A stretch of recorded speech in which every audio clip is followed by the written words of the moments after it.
a sonnet by Sri Aurobindo.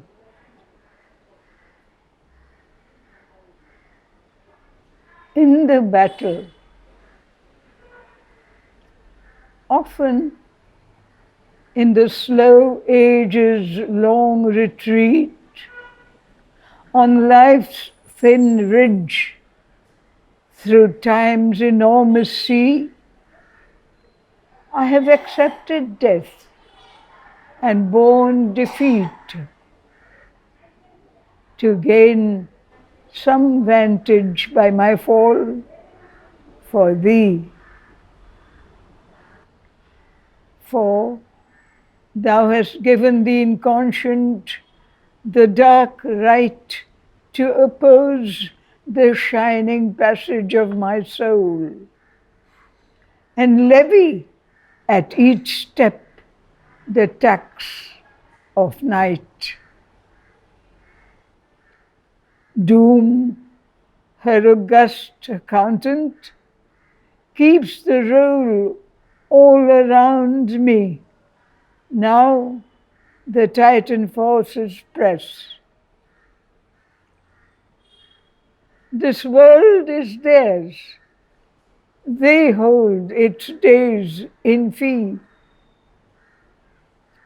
I am full of wounds and the fight merciless. Is it not yet thy hour of victory?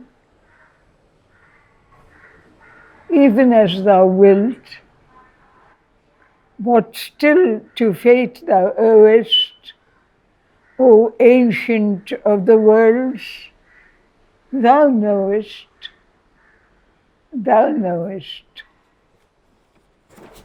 It is a very complex poem. Very complex poem. How is it that the darkness is allowed to come in?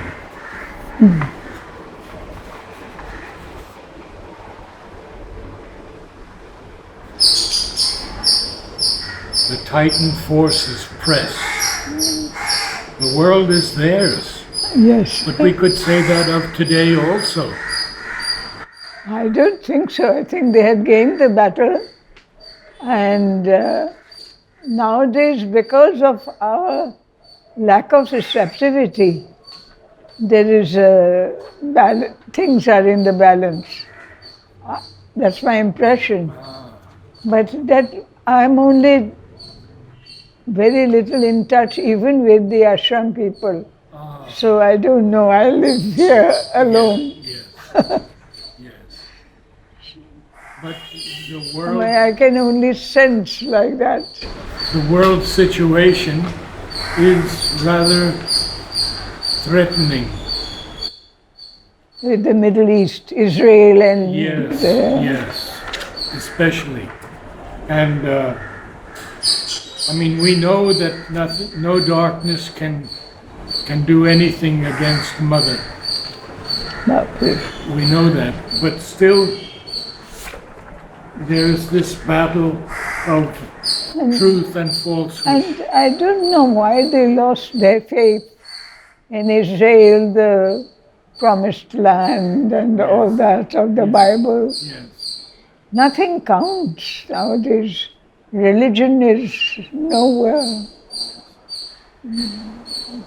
I can't see. Even in India, it is very much in the balance because people accepted religion as a part of their life. It was not a conscious choice, always.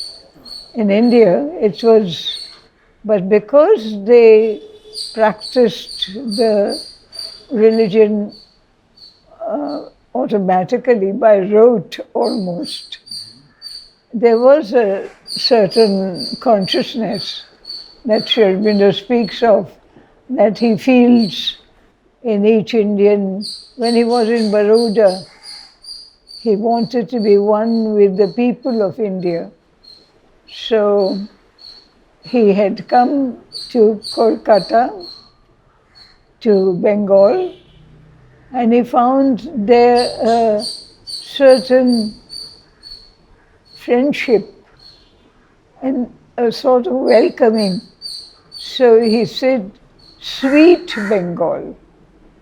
When in Baroda he had come to Bengal the first time, he went back and he called Sweet Bengal. But where is that Bengal? We do not know. Anyway, after he came back to Baroda, I was writing the booklet of Sri Aurobindo in Baroda. The title I had given was Writer and Poet in Baroda. They read my paper in Calcutta, and I was told they couldn't believe that at age 21, back from England, he wrote such things straight away. And They couldn't believe that, I mean, you were 21. yes, he was 21. And he had come to Calcutta, and he had, from there on going back, as he was one of the heads of the national group, he had the right to travel by the first class carriage. But he himself chose to take the third class carriage. And as I was writing about him, he said from the carriage, "I'm one with the people of India." They all travel by the third class carriage, and he was standing at the doorway watching the natural scenery pass by. And he was quite happy and very much in tune with the idea that he was an Indian. In England also, he had written about the water of the Ganges. I forget the exact wordings. I, by the waters of the whatever, have seen the glories of the past. Not for me, Wordsworth's lucid strain, nor Keats's The Poet Without Peer. I, by the Indian waters, can you remember the poem? And on my oaten pipe I play, on my oaten pipe I play, warped echoes of a former day. That is what he had written. That was in Baroda, he had written that. Or was it in England? I'm not very sure.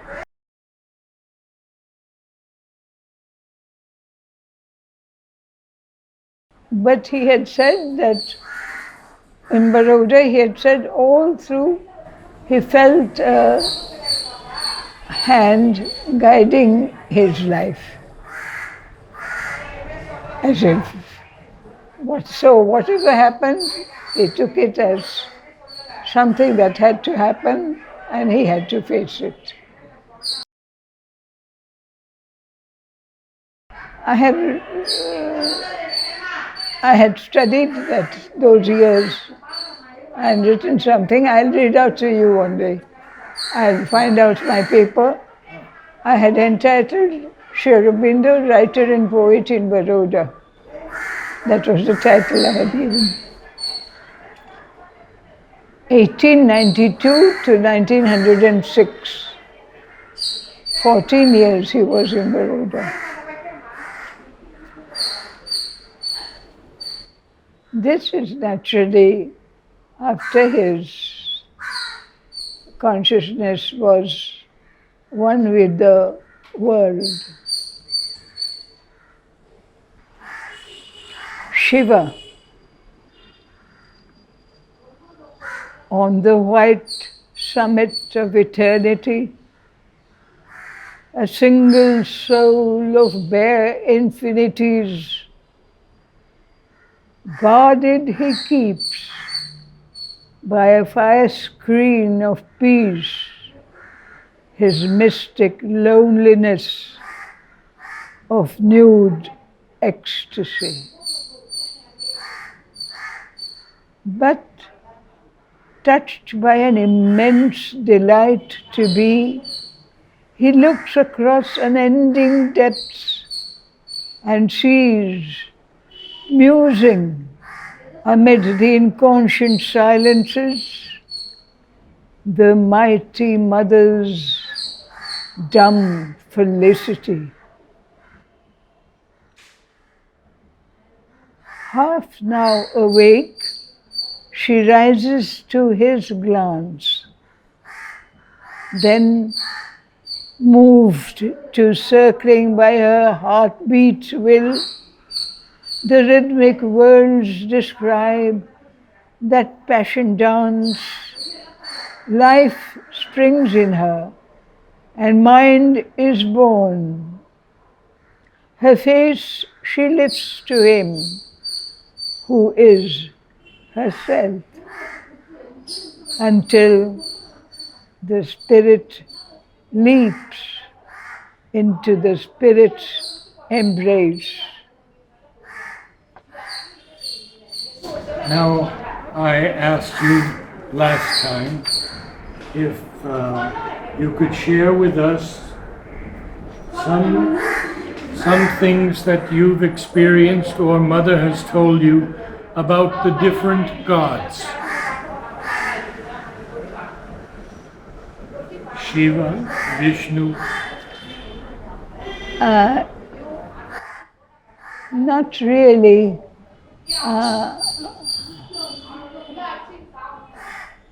She had told us once, she used to play on the organ, a pedaled organ, every Sunday before her meals, around 11:30 or so.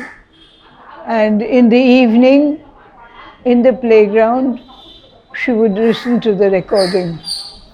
And after listening to the recording, she would give a title. Because when she played, she just improvised. In the playground, she would give the title to what she had played. Music, yes. So one day she said, Perseus, and it is a wonderful piece of music, and she says, himself came. And in the music itself, we see as if Perseus with winged sandals floating in the skies. It's very beautiful and beyond description. And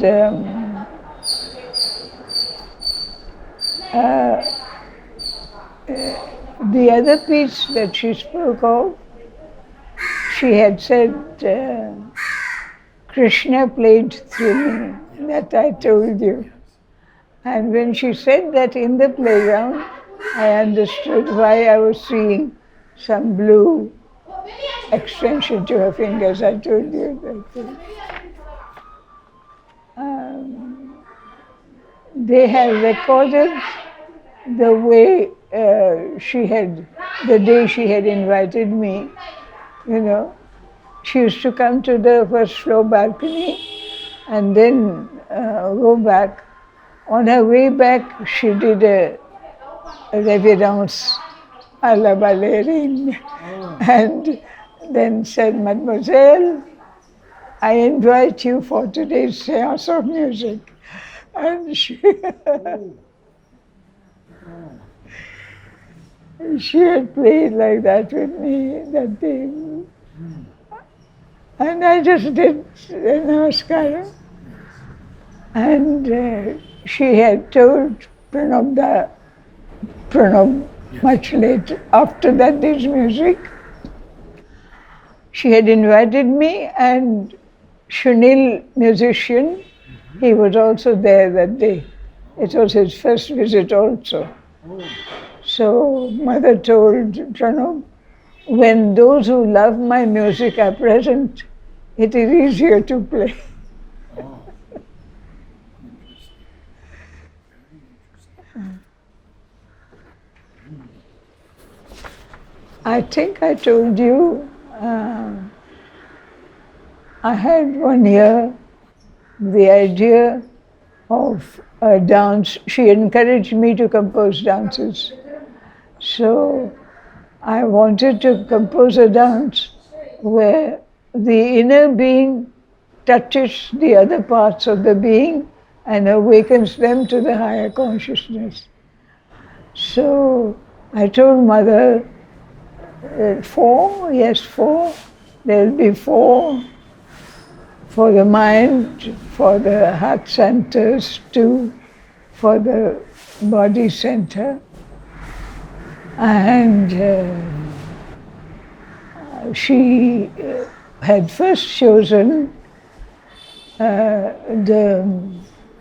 César Franck's sonata in A minor. Yes, I She know had it. first chosen that. Yes. Then she listened to it. She told me the music is long, why not with my music?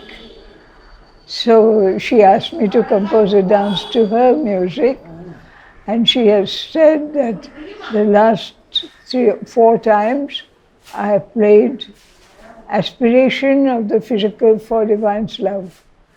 And you choose either the beginning or from the end of any one of these pieces, about 7 minutes, 5 to 7 minutes for the dance. So I had chosen the beginning of the third passage, third time. And we had done. I'll show you, I have a photograph of that dance, Mother watching us. I've got it in my study. I'll show you.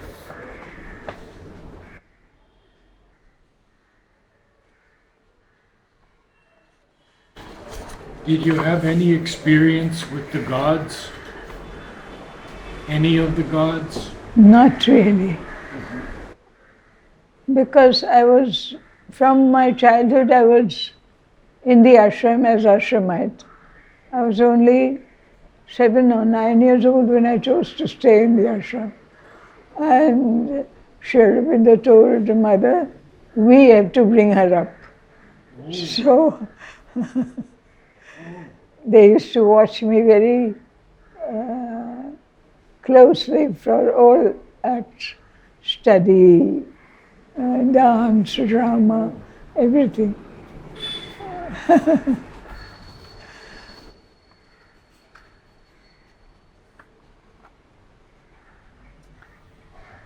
Twice Sri Aurobindo had said, no, not there now.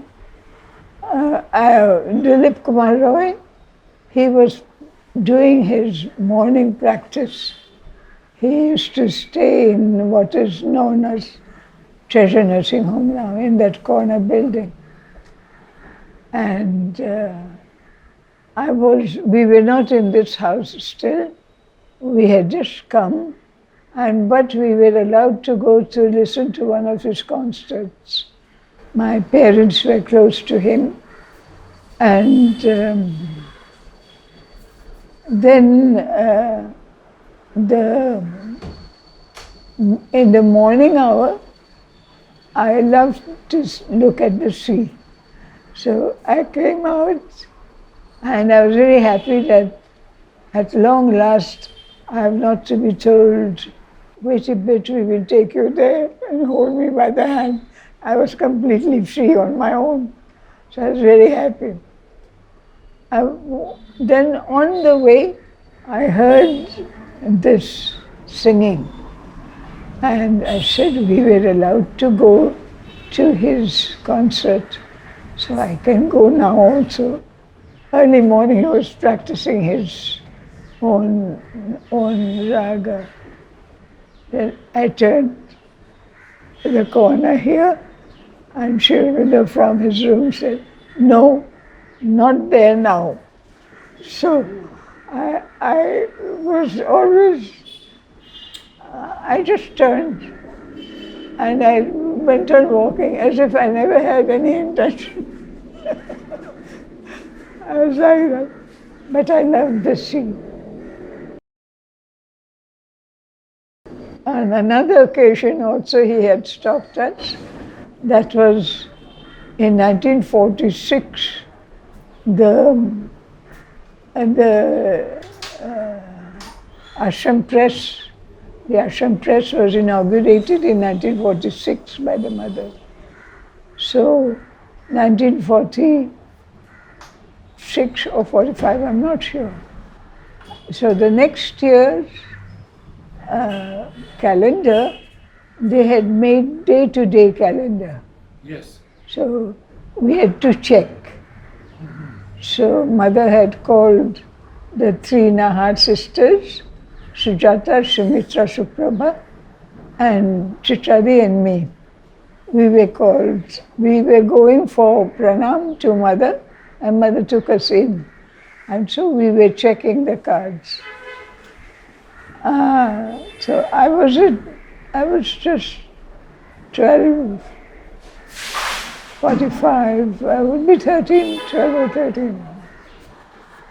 So after I was checking the cards, suddenly, quite automatically, without thinking, I started that rhyme, 30 days in September, April, June and November. Sharabinda from his room said, "No, not that here." Because everything was so quiet. It was not playful. It had not to be done playfully, I suppose. So I kept quiet. I kept on checking.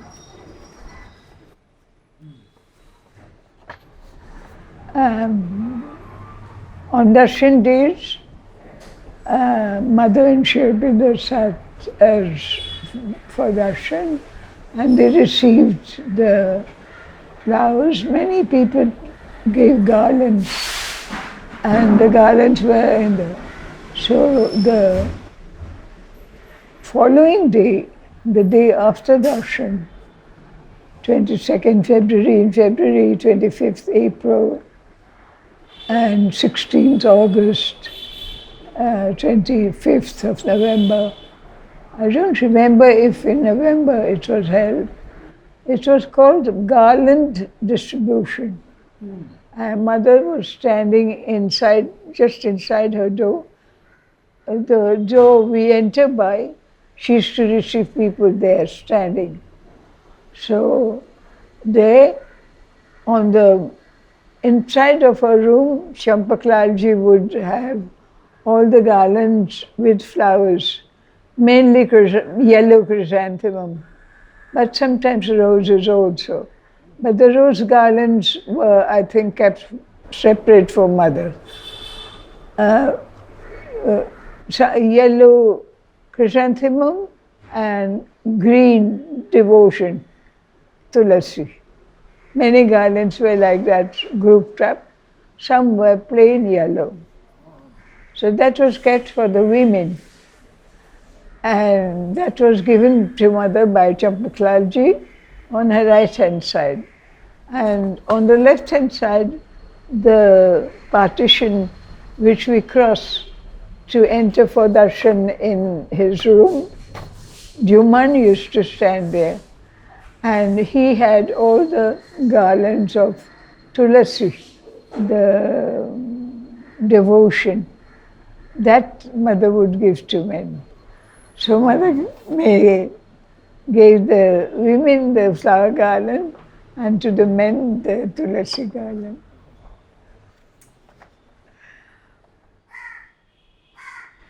Leela.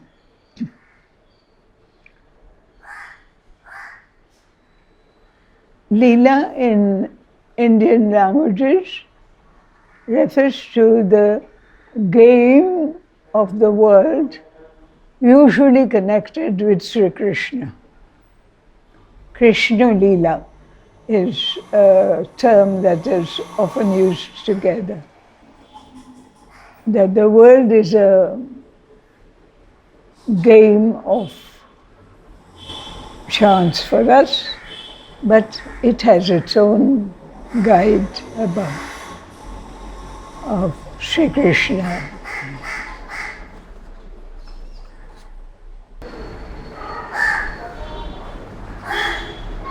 The sonnet I'll be reading just now is entitled Leela.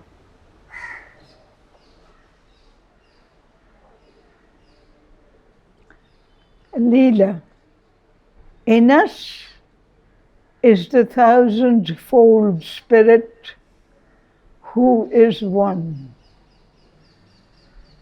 an eternal thinker, calm and great and wise,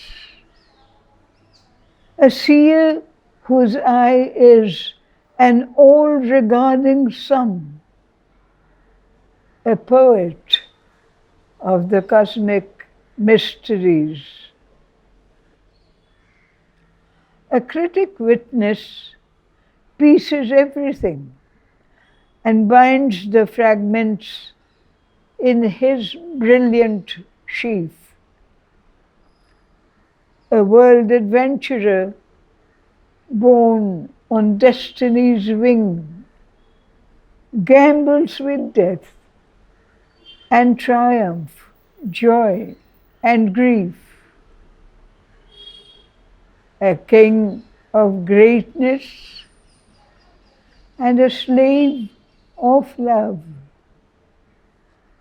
host of the stars and guest in nature's inn, a high spectator, spirit throned above, a pawn of passion in the game divine, one who has made in sport the suns and seas, mirrors in our being his immense caprice.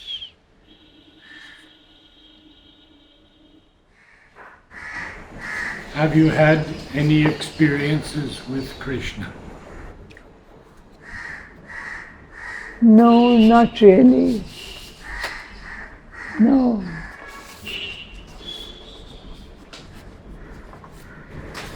Has Mother spoken to you about him? I know. No, not really. Not really. I have seen him during a music session by Dilip Kumar Roy. He was an adorer of Krishna, Yes. and he was.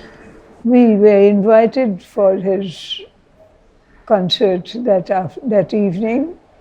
There were quite a few, about 200 people present in the big hall of his house, and he was completely lost in his song, and he was singing of the beauty of Krishna's play in the world.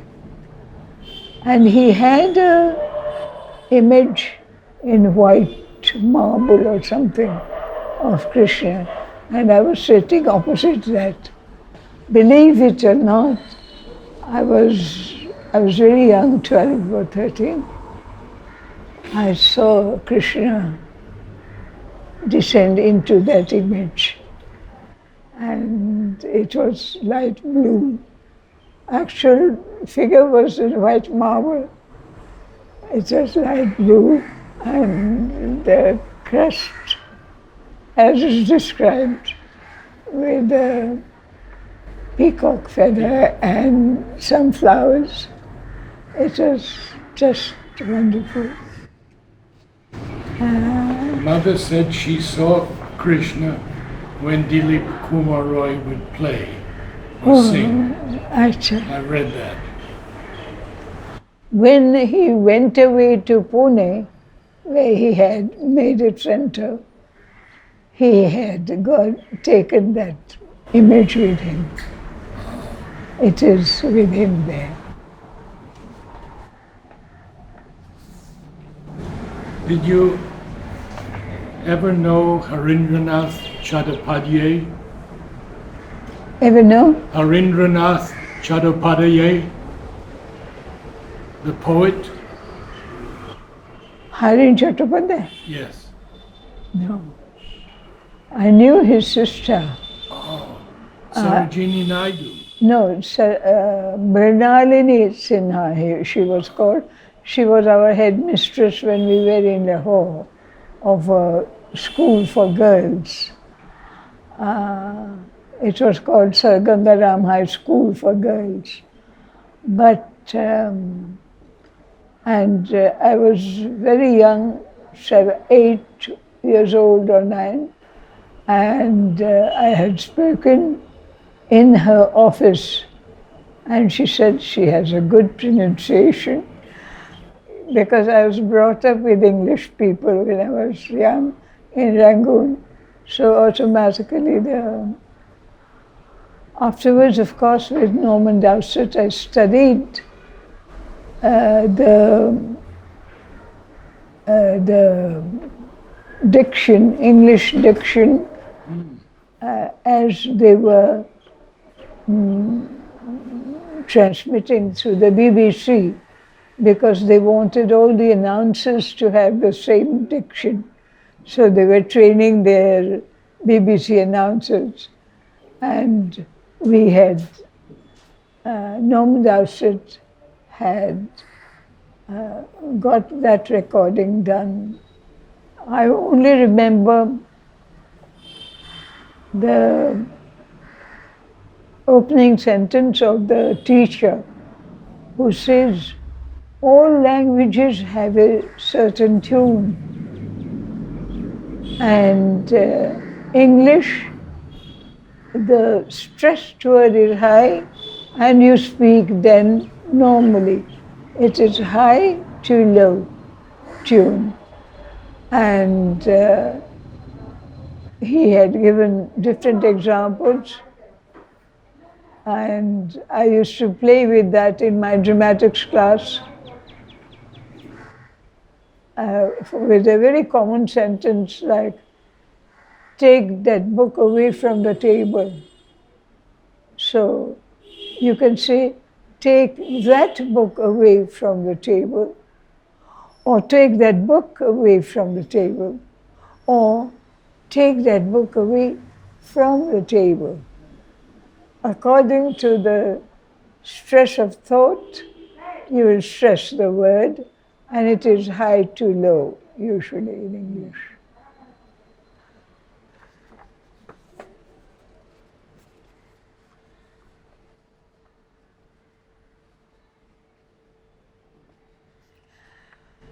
Here there is no question of detail in intonation, because the subject described is so vast in the sonnet.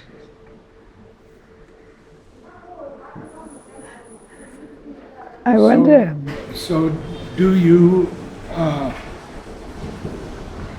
accent any words in the poetry? Do you inflection on any words, or just straight? No, not straight in any case, but which word you will stress depends on your own understanding, and usually it is the more important word in the sentence that you stress. But it much depends on the subject. Today the subject just now is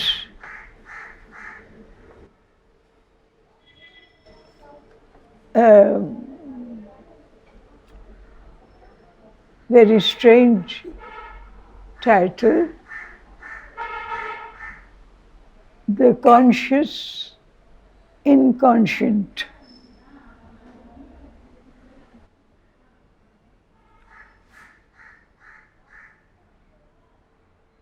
because thou hadst all eternity to amuse, O dramatist of death and life and birth, O sculptor of the living shapes of earth, world artist, revealing in forms and hues, a mathematician mind that never errs. Thou hast played with theorems, numbers, measures, cubes, passed cells, electrons, molecules through thy tubes, world forces for thy science's ministers, and made a universe of thy theories. Craftsman minute, an architect of might, Protean is thy spirit of delight, an adept of 1,000 mysteries, or built some deep necessity, not thy whim, fate, and inconscience, and the snare of time.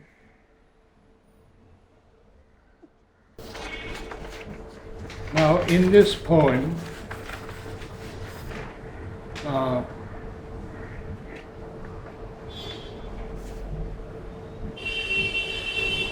he speaks of something that is not thy whim. Now, would you say whim or whim? Whim. I would pronounce the H. You would pronounce the H. As in what? Yes. What is the secret? Whim. I would pronounce that. Now, they don't do that anymore in British English. Acha. But we have to go back to Sri Aurobindo's time when English was spoken in the way that he understood it and spoke it. And so the H is pronounced. Otherwise the H is not pronounced Not either. anymore. Of course the word is not used that much. Or even what. Even what is, they say what. Oh, acha. Yes. That doesn't Not sound very good. beautiful. Not very beautiful. So, thy spirit of delight. Could you comment on that? That is what I think is expressed in the word Leela, play of Sri Krishna. The whole world is a play of Sri Krishna, and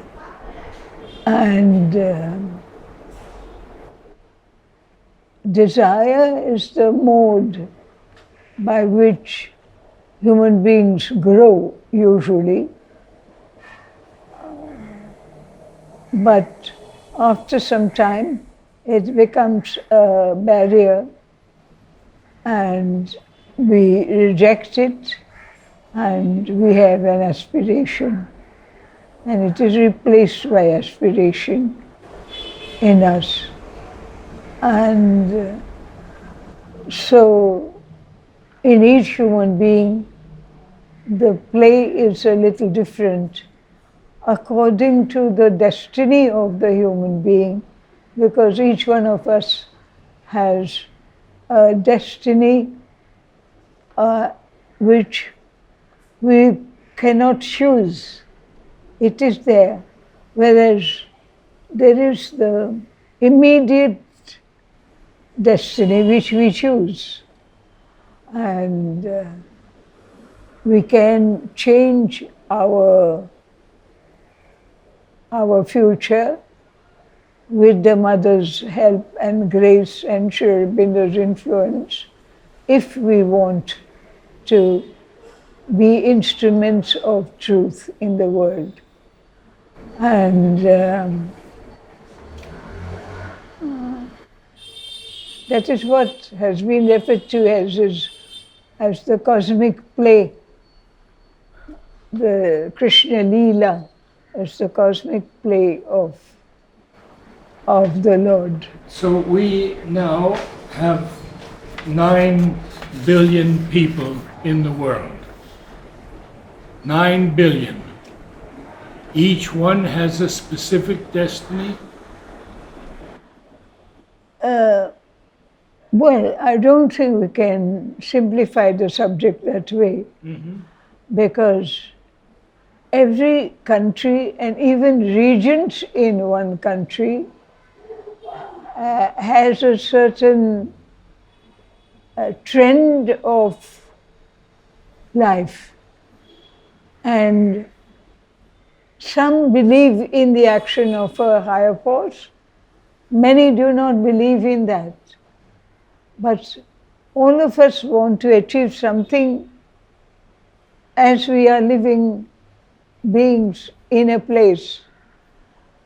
If usually they have to earn their living to let the family expand and grow and live. So they do a job. We usually do some work in the world to earn our living. But here in the ashram, work is a way of using one's external being, and that is considered as the basis of this ashram, karma yoga. Karma, work with the body. As you work with the body, your mind comes in, your heart looks into the quality, and here it is, in fact, in a way made easy because we work for the mother and for Sri Aurobindo, not for our own gains. And our attention soon goes to the perfection of the work. So, Mahakali, Mahalakshmi and Mahasaraswati come into play together. And Mahasaraswati is a perfectionist, perfection in work. And so mother's own power, when she was in her body, supported quite as a living consciousness our life here. Now much depends on each individual's attitude. And we are almost like part of the whole world. At that time with mother we were the separate unit on people on whom mother was pouring her spiritual light and force, and each grew according to his or her capacity and aspiration. How has it changed with the mother not being in her physical body? At first we took it very seriously, and we kept on for quite a long time, just as if she were there.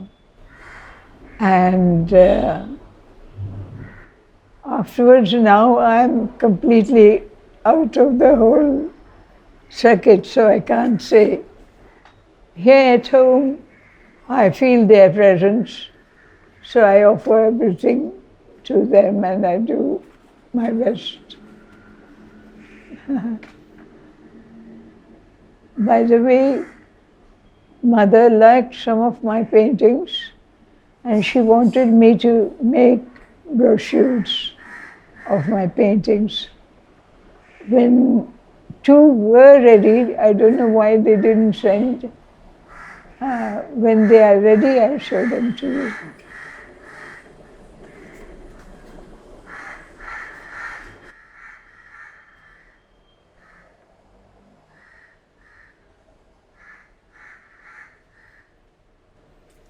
The universal incarnation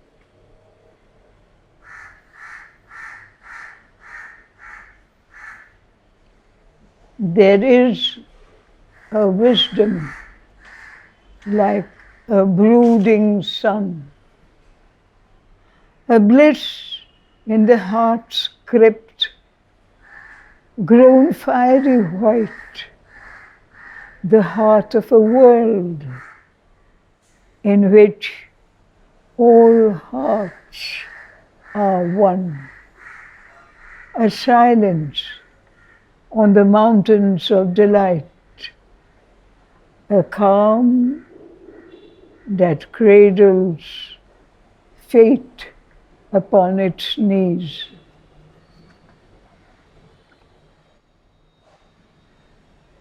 A wide compassion leans to embrace earth's pain.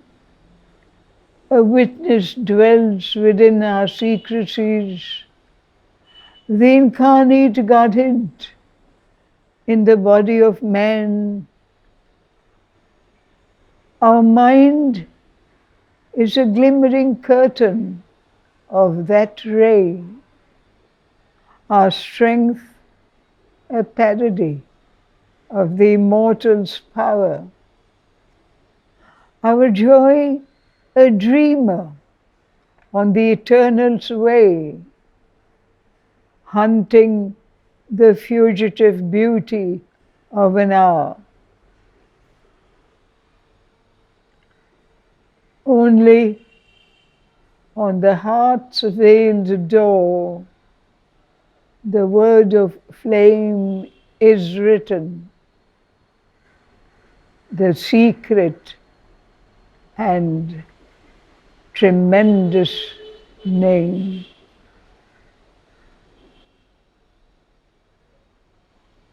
Can you share something about the name? It's so important. Name with the N capital Yes. refers to the nameless, the one who we cannot define, the Lord Universal. We are used to the Lord Incarnate in different forms. Krishna, Vishnu, Shiva, they are all emanations of the One in different fields of action in the world. So, I've told you about the day when she said in the evening, today Krishna played through me for the organ. And I told myself that's why I was seeing that blue light. But the blue of Krishna has a tinge of red. Very strange, the shade of blue. Most probably because he's acting in the world. The physical is red, usually given red. So his blue is not a pure blue. It's a blue with a tinge of red. I've seen it twice or thrice. It's His grace.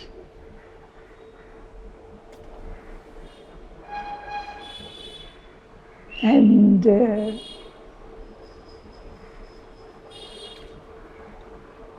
for the mother's music, I've told you that she had asked me to compose with her music, and I had asked Mother that there is a rhythmic portion that is very similar, which is repeated after each part. And I have often described Mother's piece of music of the day to a sonata, because at the beginning it is like allegro non troppo, and then it is andante, and then it is allegro. It is like a sonata in three parts. And at the end of each portion, she plays that tune. And I had asked her, she said, for your dance, because it was to express the yearning of the individual for the divine life. She said, for your dance, it will be joie de vivre, joy of living. And she had shown me two gestures, two movements. Both were included in the dance. One was like that, joy of living, and the other was like that.